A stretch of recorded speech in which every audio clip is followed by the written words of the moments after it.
शादी की शहनाइयां बज रही थी। सभी मंडप के बाहर खड़े बारात का इंतजार कर रहे थे। शिखा अपने दोनों बच्चों को सजे धजे और मस्ती करते देखकर बहुत खुश हो रही थी और शादी के मजे लेते हुए उन पर नजर रखे हुए थी।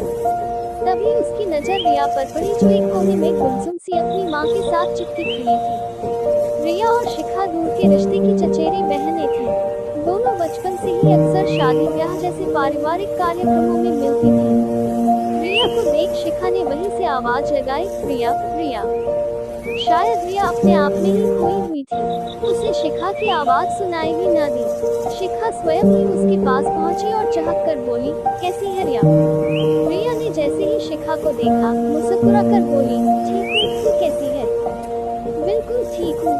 कितने साल हुए न हम दोनों को मिले। शादी क्या हुई, बस ससुराल के ही होकर रह गए। शिखा ने कहा, आओ, मैं तुम्हें अपने बच्चे से मिलवाती हूँ। रिया उन्हें देखकर बस मुस्कुरा दी। शिखा को लगा रिया कुछ बदली हुई है। पहले तो वह चिड़िया सी खुदकती और चहकती रहती थी, अब इसे क्या हो गया? मायके में है, फिर भी गम की घटाएं चेहरे पर क्यों? जब वह सभी रिश्तेदारों से मिली तो उसे मालूम हुआ कि रिया की उसके पति से तलाक की बात चल रही है। वो सोचने लगी, ऐसा क्या हो गया? शादी को इतने वर्ष हो गए और अब तलाक। उससे रहा न गया, इसलिए मौका ढूंढने लगी कि कब रिया अकेले में मिले और कब वह इस बारे में बात करे। शिखा ने देखा कि शादी में फेरों के समय रिया अपने कमरे में गई है तो वह भी उसके पीछे पीछे चली गई। शिखा ने कुछ औपचारिक बातें कर कहा, मेरी प्यारी बहना, बदली बदली सी क्यों लगती है? कोई बात है तो मुझे बता। पहले तो रिया नानकर करती रही, लेकिन जब शिखा ने उसे बचपन में साथ बिताए पलों की याद दिलाई तो उसकी रुलाई फूट पड़ी। उसे रोते देख शिखा ने पूछा, क्या बात है, पति से तलाक क्यों ले रही है? तुझे परेशान करता है क्या? ऐसा कुछ नहीं, वे तो बहुत नेक इंसान है। रिया ने जवाब दिया। तो फिर क्या बात है रिया, तलाक क्यों? शिखा ने पूछा। रिया की नैनों की शांत धारा सत्यों में बदल गई। कमी मुझ में है, मैं ही अपने पति को वैवाहिक सुख नहीं दे पाती। मुझे पति के पास जाना भी अच्छा नहीं लगता। मुझे उनसे कोई शिकायत नहीं, लेकिन मेरा अतीत मेरा पीछा ही नहीं छोड़ता। कौन सा अतीत? आज रिया सब कुछ बता देना चाहती थी। वह राज, जो बरसों से घूम की माने उसे अंदर से खोखला कर रहा था। जब उसने अपनी माँ को बताया था तो उन्होंने भी उसे कितना डांटा था। उसकी आधी अधूरी सी बात सुनकर शिखा कुछ समझ न पाई और बोली, रिया, मैं तुम्हारी मदद करूंगी, मुझे सच सच बताओ, क्या बात है? रिया उसके गले लग खूब रोई और बोली, वे हमारे दूर के रिश्ते के दादा ही न गाँव वाले किसी शादी में हमारे शहर आए थे और एक दिन हमारे घर भी रुके थे। माँ को उस दिन डॉक्टर के पास जाना था। माँ को लगा कि दादा है, इसलिए मुझे भाई के भरोसे घर में छोड़ गई। जब भैया खेलने गए तो दादा मुझे छत पर ले गए और कहकर वह रोने लगी। उसकी बात सुनकर शिखा की आंखों में मानो खून उतर आया। उसके मुंह से अनायास ही निकला, राक्षस, वहशी, दरिंदा और न जाने कितनी युवतियों को उसने अपना शिकार बनाया होगा। तुम्हें मालूम है वह बुढ़ा तो मर चुका है। उसने सिर्फ तुम्हें ही नहीं मुझे भी अपना शिकार बनाया था। मैं एक शादी में गई थी, वह भी वहाँ आया हुआ था। मेरी माँ मुझे शादी के फेरों के समय कमरे में अकेली छोड़ गई थी। सभी लोग फेरों की रस्म में व्यस्त थे। उसने मौका देख मेरे साथ बलात्कार किया। मात्र 15 वर्ष की थी मैं उस वक्त। जब मेरे चीखने की आवाज सुनाई दी तो मेरी माँ दौड़कर आई और पिताजी ने उन दादाजी को खूब भला बुरा कहा, लेकिन रिश्तेदारों और समाज में बदनामी के डर से यह बात छिपाई गई। वही तो, रिया कहने लगी, मेरी माँ ने तो उल्टा मुझे ही डांटा और कहा कि यह तो बड़ा अनर्थ हो गया। बिन ब्याहे ही यह संबंध, न जाने अब कोई मुझसे विवाह करेगा भी या नहीं। जैसे कसूर मेरा ही हो, मैं क्या करती? उस समय सिर्फ 15 वर्ष की थी, इसलिए समझती भी नहीं थी कि बलात्कार क्या होता है। लेकिन शादी के बाद जब भी मेरे पति नजदीक आए तो मुझे बार बार वही हादसा याद आया और मैं उनसे दूर जा खड़ी हुई।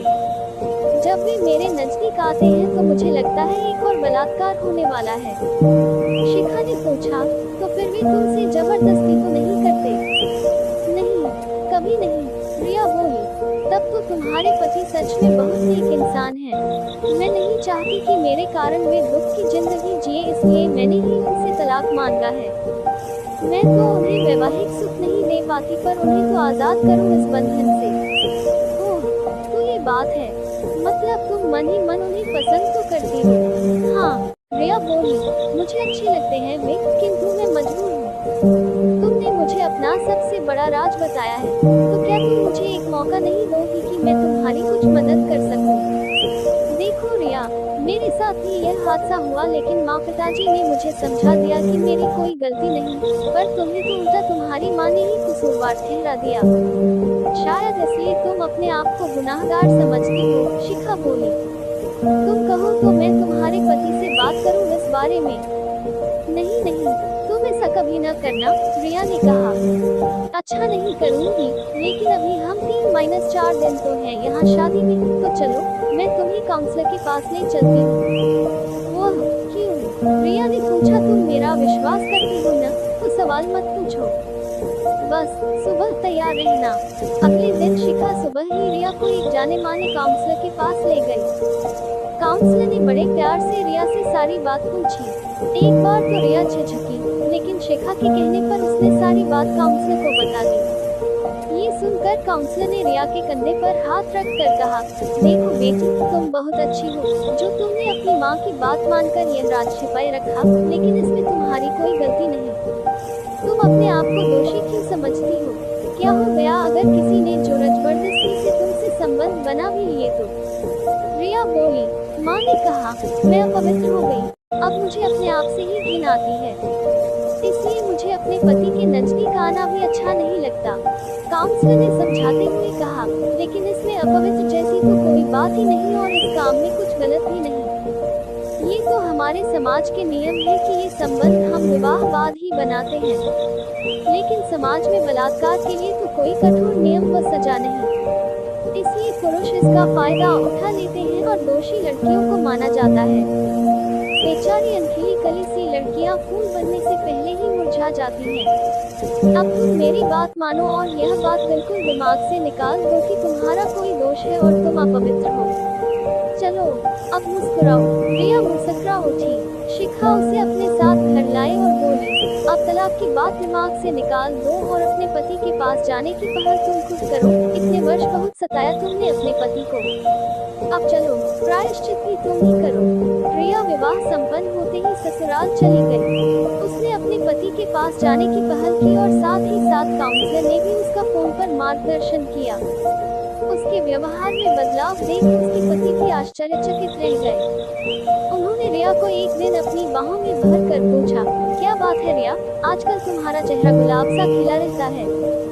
वो जवाब में सिर्फ मुस्कुरा दी और बोली, अब मैं सदा के लिए तुम्हारे साथ ही रहना चाहती हूँ, मैं तुमसे तलाक नहीं चाहती। उसके पति ने कहा, थैंक्स रिया, लेकिन यह मैजिक कैसे? वो बोली, थैंक्स शिखा को कहो, अभी फोन मिलाती हूँ उसे, कहकर उसने शिखा का फोन मिला दिया। उधर से शिखा ने रिया के पति से कहा, थैंक्स की बात नहीं, बस ये ध्यान रखना कि गुलाब यूं ही खिले रहें। कहानी अच्छी लगी हो तो वीडियो को लाइक शेयर जरूर करें। अगर चैनल पर नए हैं जरूर सब्सक्राइब करें।